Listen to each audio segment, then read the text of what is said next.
Welcome in, everybody, to the CFB Nation All-America podcast. My name is Bill Trocchi, senior editor at sportingnews.com, joined as always by Bill Bender, our lead college football writer at sportingnews.com. And Bill, I'm not going to call this an emergency podcast, but it's a bonus podcast for sure, as we had some pretty big news break Thursday night. We're recording this Friday afternoon, our second podcast of the week here at the CFB Nation Network.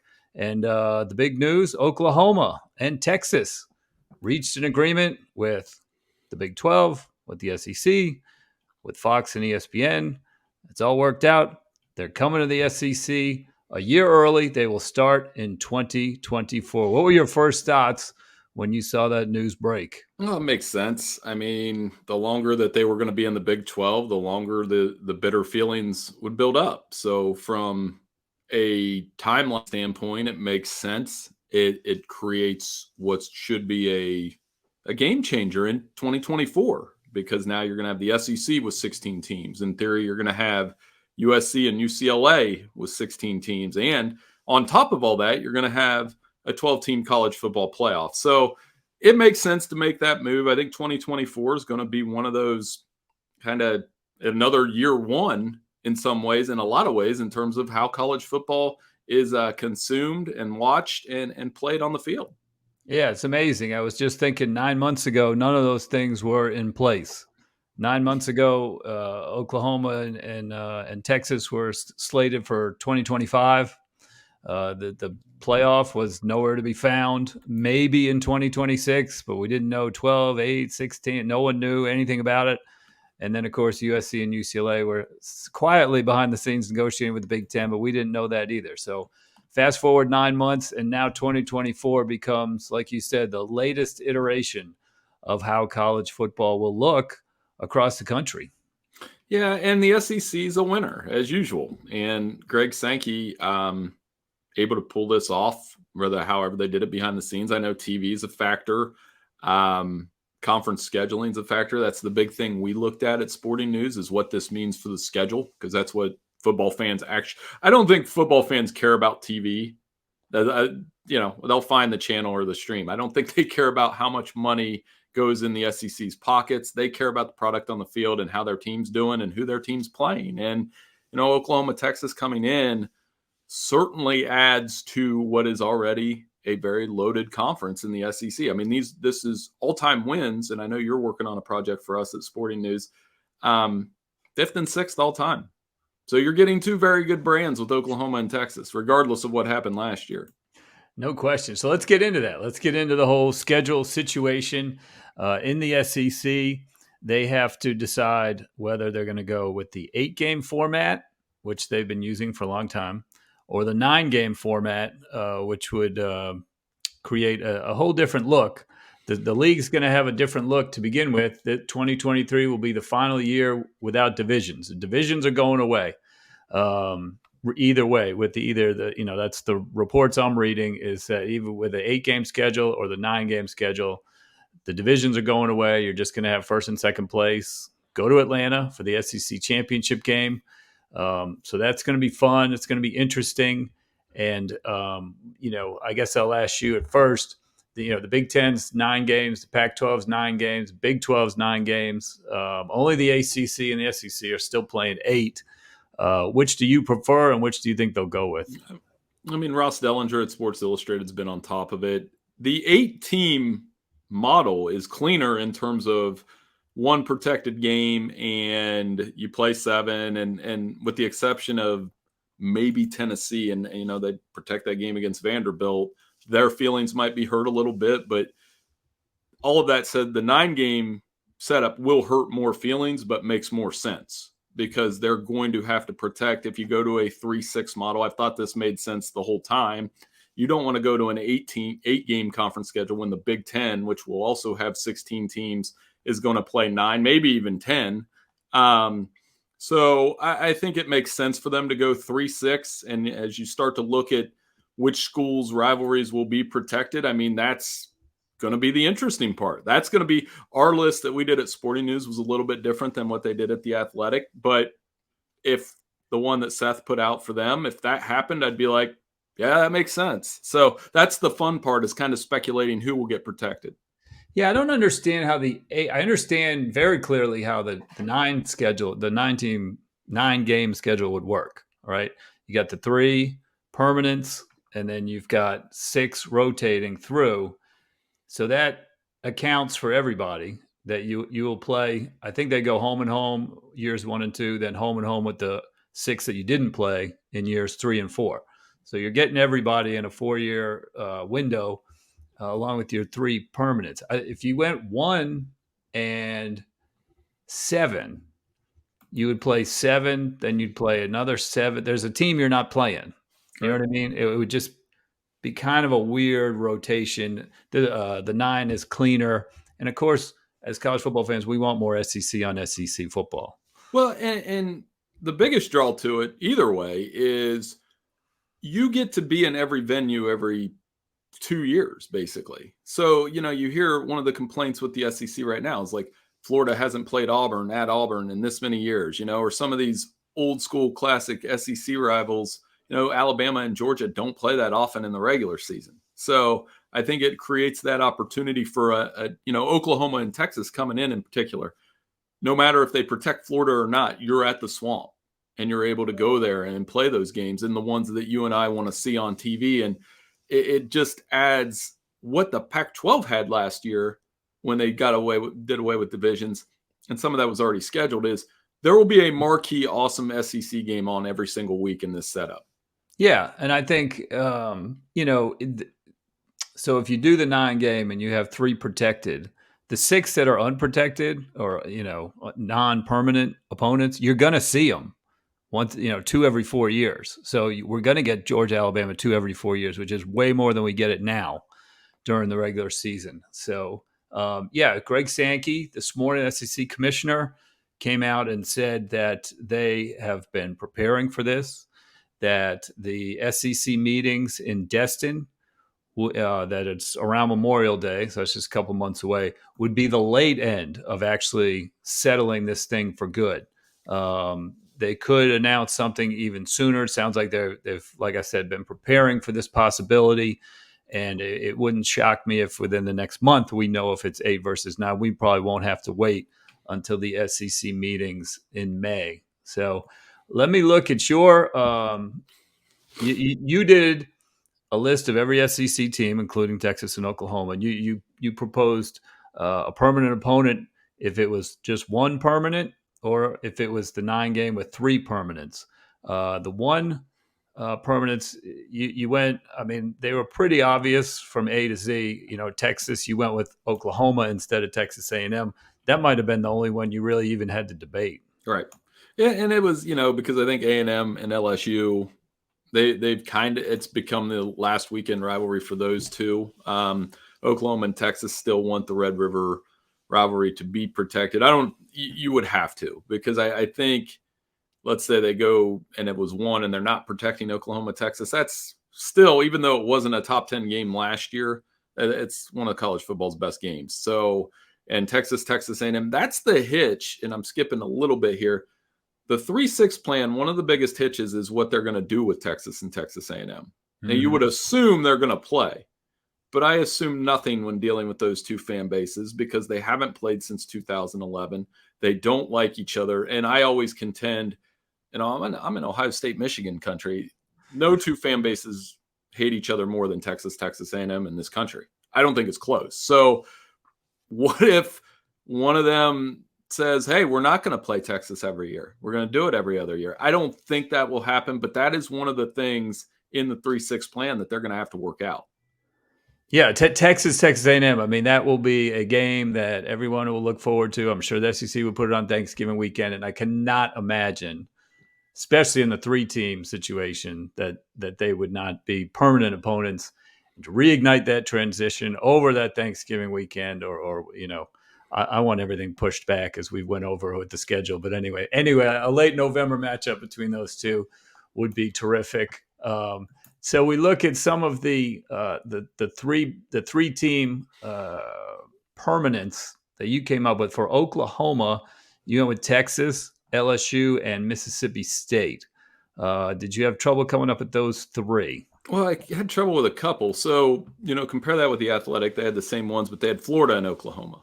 So, what I think they will do is, on one hand, yeah, that's a loaded schedule. On the other, it's a really tough schedule.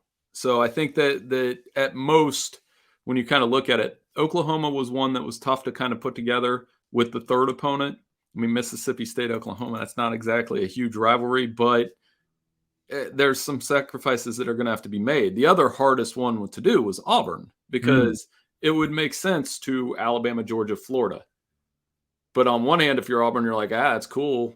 On the other, you're like, we automatically have the toughest schedule in the SEC right out of the go before no matter who else we're playing. Right, and the Florida Auburn rivalry kind of died with divisions. That was one of the sacrifices they had to Right. make when they went with divisions. It was a good rivalry a long time ago. They have not played much since. There probably would be interest, but I don't know if Auburn would be interested, like you said, especially if they have. Obviously, Alabama's going to be on there, and that Georgia one is important to them too. I mean, I think in your matchups, I don't think anybody has Alabama and Georgia as permanents except for Auburn. And Right. so you got to try and make that third opponent reasonable.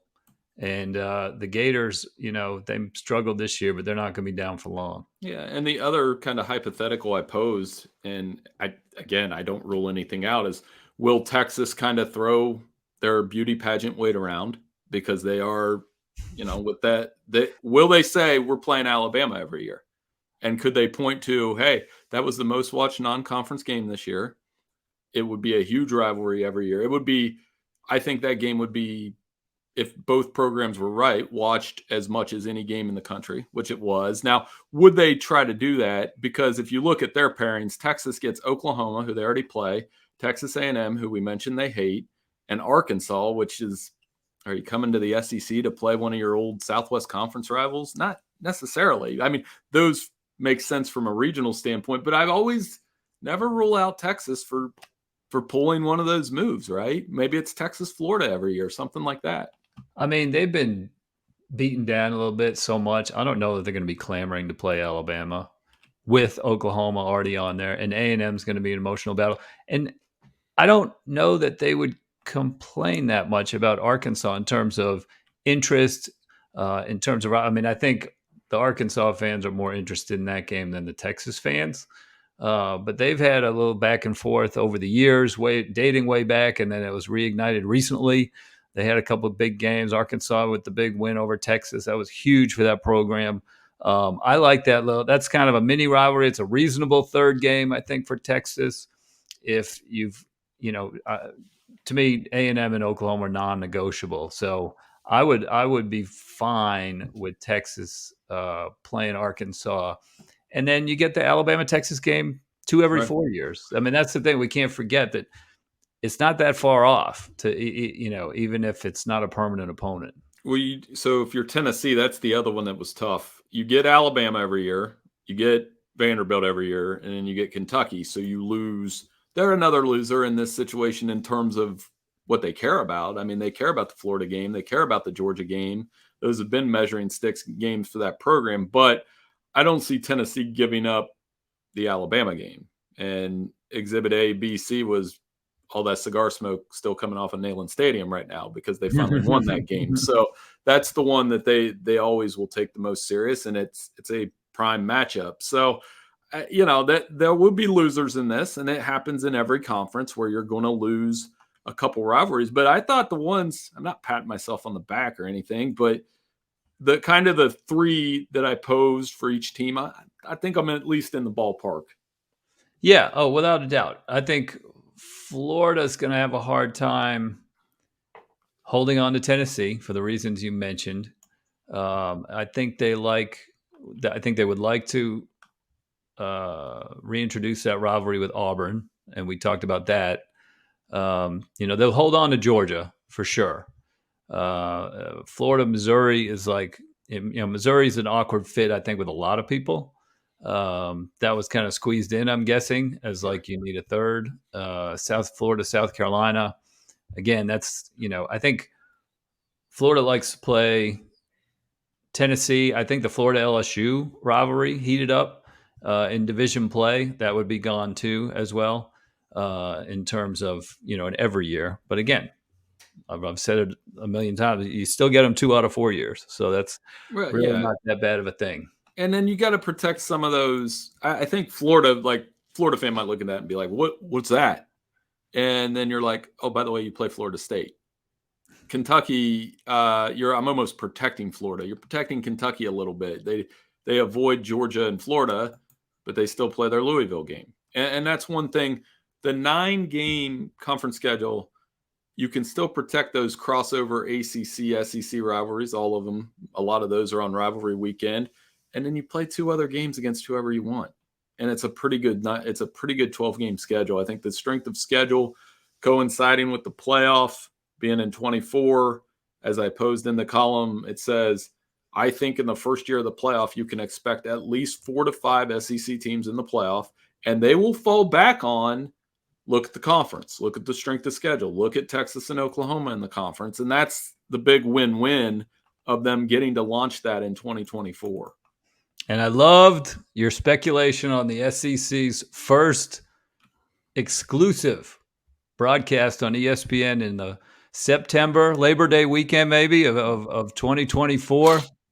Tell the people what you're thinking. Oh, I think the first game that they'll do, I go back to when the ACC opened with Florida State and Miami, they put them right out there, right? But there's going to be a little twist on this one. I think if Arch Manning's at Texas when this happens, and all indications are he will be, and he's the starter, they 100% are going to play Tennessee or Ole Miss in the opener, and all the Mannings are going to be out there. They may Manning cast the game. I don't know. I would put like a little FanDuel, as I talked to Sporting News' fantasy/gambling expert Matt Latosky, I was like, what are the odds of that? He said minus 250. So I think it'll be Tennessee and Texas in Austin, a lot of orange. That'll be the first game the Longhorns play in the SEC. That would be fun because you want to reignite the A&M Texas rivalry, but they will probably push that towards the end of the year. I like how you're thinking. I'm already looking forward to Labor Day weekend 2024 for that one. So where do you think this leaves the Big 12 before we get out of here? I mean, Brett Yormark is he's doing a fantastic job right now. He, renegotiated their TV contract in October, got them more money than the last contract that included Texas and Oklahoma. Jumped the line a little bit because their TV deal was not up until after the Pac-12s. The Pac-12 started negotiating in October. They still haven't even finalized a deal. They're looking at streaming, which I don't think is a very good option because it's difficult to channel surf. It's difficult to find these, go back and forth, which is what that's how you expand your brand. People are just clicking around on a Saturday, find a good game. It's tougher to do if a game is streaming. Right. And so they negotiated this $100 million early exit, which was good for everybody. I mean, when Texas and Oklahoma are playing with the SEC on the horizon, a Texas game or an Oklahoma game is an advertisement for the SEC. Big 12 doesn't want that. So that's over. After one more season of that, that's over. And I don't think he's done. I think he's looking to see if the Pac-12 continues to struggle a little bit in terms of finalizing their new TV contract, figuring out what they want to do expansion-wise. They were pretty public in their visit to SMU last week for a basketball game that's, it just made it was awkward to see somebody do that publicly. And I thought it put them in a weaker position perception-wise. I don't know. It just feels like that corner four with Arizona State, Colorado, and Utah could be vulnerable. Yeah, and I think the Big 12 is in a unique position because many people, and I may have speculated this, I'm going to have to go back and look, but did I say this is death to the Big 12? It hasn't been, because they've been, that's the surprise here is they're in a unique position where I think if we did who's the top, obviously SEC and Big 10 are the top 2 conferences, then it's who's number 3. And, you could make the argument that it's the ACC because there's some steadiness there and Notre Dame's still part of it. Or you could say, hey, the Big 12 added some new brands. There's some more opportunity for expansion. They just put a team in the national championship game, which nobody expected. And it wasn't Oklahoma or Texas. So I think there are some good opportunities for him there. I've kind of always thought that if you did, we'll see how the 16-teamer works for the SEC and the Big Ten. If it does, it always made sense to me that the ACC would be the third, and either the Big 12 or the Pac-12 or both or neither, like a combo conference of 16. Then you have 4 16-team conferences. But in this 12-team setup with 6 automatic qualifiers, all you have to do is survive, right? And then you get an Oklahoma State or a TCU in the playoff every year. You may get drilled by all those SEC teams, but I would argue that you're in a uniquely good position. So it'll be interesting to see where the Big 12 goes from here. And I don't know where do you think, what do you think SMU, San Diego State, and are those Power 5 programs? You tell me. I think SMU should be. Mm-hmm. And San Diego State, if they have Southern California kind of to themselves a little bit in terms of the Pac-12, that's a good spot for them. They have a new stadium. They have decent support fan-wise. But, I just remember when Yormark came into the Big 12 and he said, the Big 12's open for business. And, he did right out the go. He was certainly right? They're doing business. And ironically, it's the Pac-12 where on the field, we talked about it all season. They have fun games and fun quarterbacks and fun, USC's back on top, and Colorado's got Deion Sanders and, Michael Penix and Bo Nix are great quarterbacks. Arizona's got a great quarterback. Washington State has a fun quarterback. By the way, Utah's won 2 championships in the last 2 years. The on the field product's great, but it seems like off the field and perception wise, the Big 12 is kind of tipping the balance right now and is moving into that spot ahead of the Pac-12. Yep, and it is, and that's where you got to survive, because I wouldn't make any illusions that either one of those, the ACC or the Big 12, is anywhere near the Big 10 or SEC in football. But, as somebody that's kind of shifted the gears to basketball, I mean, the ACC is always going to be a very visible college basketball conference. The Big 12 basketball, arguably the best in the country right now. So you got to think from those 2 sports to me. And I think they've got a decent chance of survival. And obviously you never want to see your 2 biggest brands go, but I think there's probably some people in Stillwater and Fort Worth and Lawrence that maybe aren't so sad to see those two schools go. And then they'll probably be those will be the people on Twitter that are rooting against Oklahoma and Texas and saying, see what you got yourself into when they go to the SEC, because it will be very challenging for those 2 schools. And speaking of basketball, Yormark is knocking on Gonzaga's door too a little bit to see if they will become a basketball only member of the Big 12. So he's not done. He's a busy man. No question about it. So, all right. Well, thank you everybody for listening to the bonus pod here on the CFB Nation All-America podcast. Join us next week. Bill and I will be back to discuss the latest happenings and see what's going on around the country. But for now, we will tell everybody, enjoy the weekend. We appreciate everybody listening. We appreciate everybody subscribing. We're on the YouTube channel for CFB Nation now. And then, of course, Apple Podcasts and Spotify and other places where you can listen to our podcasts. Our numbers are growing. We appreciate it. We enjoy it. And we will see you next week on the CFB Nation All-America podcast.